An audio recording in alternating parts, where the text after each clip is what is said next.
In today's video, I'll show you the exact steps you can take to significantly and consistently increase your savings rate for stock market investments. I'll use my own experience as an example.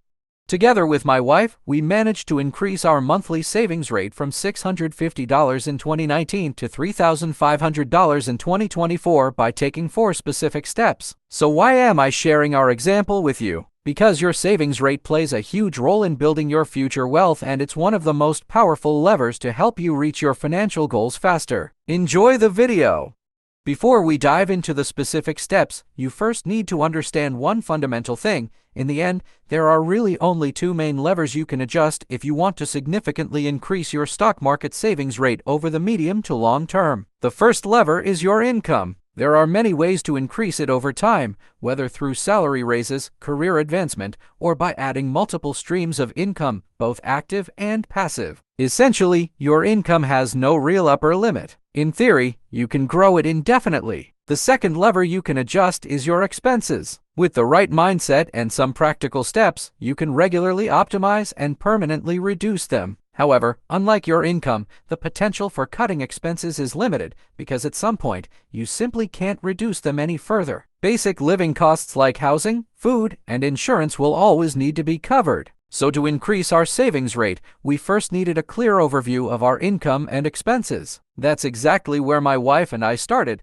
We created a personal budget that listed all of our income sources on the left side and all of our expense categories on the right. This overview became the foundation for analyzing and then optimizing our spending. First, we took a closer look at our housing situation. During the low interest rate phase, we were able to purchase a property that suited our needs at a good price. And even though we're making high mortgage payments, living in our own home has turned out to be more affordable than renting. Another major expense we tackled was our car. First, we agreed to own just 1 car instead of 2. On top of that, we paid for the car in full upfront, avoiding any costly loans. This decision alone led to noticeable long-term savings. We also reviewed our mobile phone contracts and were able to cut down our expenses on internet and communication quite a bit. Additionally, we realized we could significantly reduce our electricity and gas costs by switching providers. In our experience, housing, cars, and utilities like electricity and communication are typically the biggest cost drivers,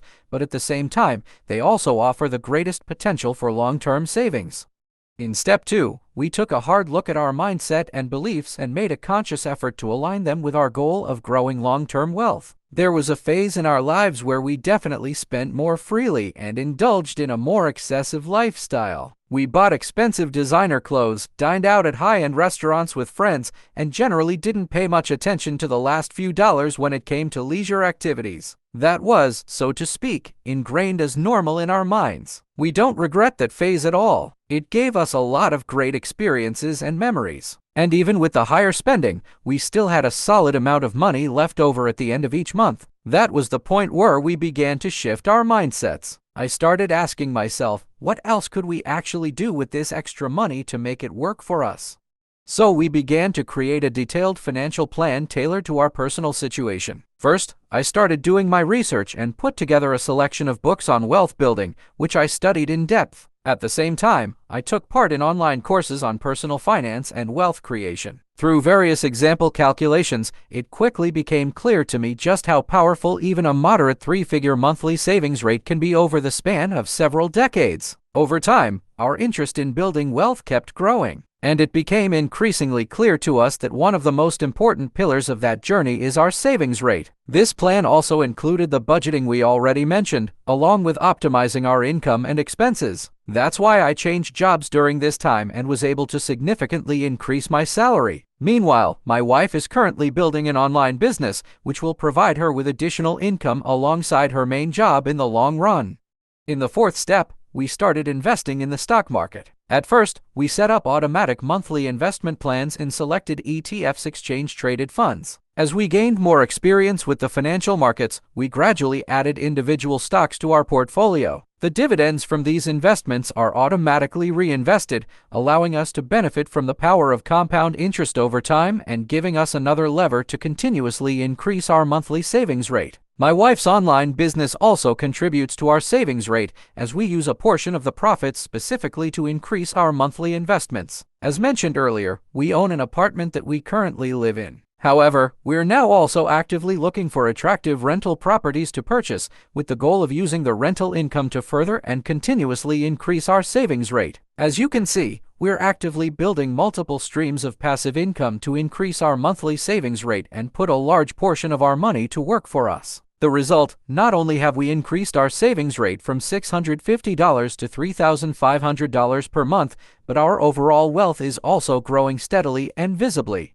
That was definitely a lot of information in a short amount of time, so I'd like to take a moment to quickly recap the most important points for you. To significantly increase your savings rate over the long term, you first need a clear overview of your income and expenses. The best way to do this is by creating a personal budget. The next important step is to work on your mindset. Focus your thinking on living a more conscious and moderate lifestyle when it comes to consumption and make wealth building a top priority in your life. Next, develop a concrete financial plan tailored to your goals. Build solid knowledge around wealth creation and continuously work on improving your financial skills. Think about the steps you can take to further increase your savings rate over time, such as investing in the stock market or starting your own online business. And in the final step, it's all about taking action. For example, you start setting up ETF savings plans, invest in individual stocks, and reinvest the dividends directly back into your assets, allowing you to continuously increase your monthly savings rate. You build your own online business and use part of the profits to boost your savings as well. On top of that, you invest in rental properties and allocate a portion of the rental income to further grow your savings rate. My wife and I have followed a very similar path and can personally confirm that these steps had a significant and positive impact on our wealth building journey. They allowed us to continuously increase our investment savings rate over time. I hope this video gave you a real boost of motivation and inspired you to take action yourself,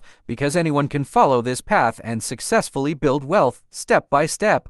And that brings us to the end of this video. Thank you so much for watching all the way through. I hope I was able to give you a real boost of motivation to take action, so you can start building your wealth and increasing your savings rate step by step. Remember, optimize your income and expenses and let your money work for you. Wishing you lots of success on your journey, and I hope to see you in the next video.